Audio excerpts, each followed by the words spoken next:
Et les 7h55, c'est l'heure du Zoom Éco. Nico Saliagas avec Axel de Tarlet. La pension de réversion est-elle menacée? Il s'agit de la retraite que touchent plus de 4 millions de veufs et veuves en France. Oui, un sujet donc ultra sensible en plein mouvement des Gilets jaunes. Et pourtant, effectivement, la grande réforme des retraites prévoit de durcir les règles. Alors, on va y revenir. Tout d'abord, de quoi parle-t-on?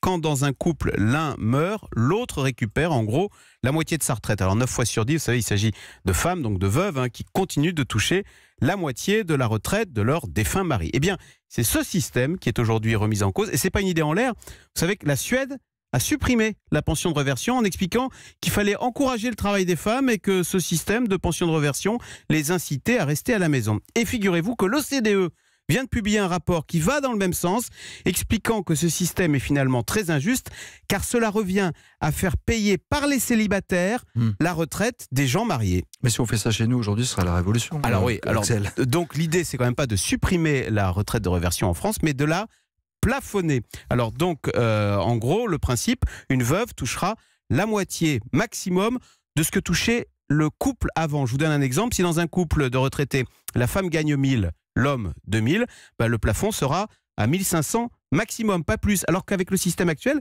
une veuve touche 2000 euros. Donc vous voyez, ça permettra de faire des économies.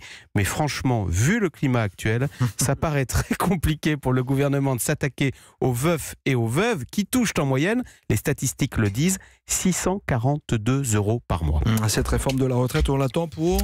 Oui, l'été prochain, théoriquement, on va voir. Ça va prendre son temps.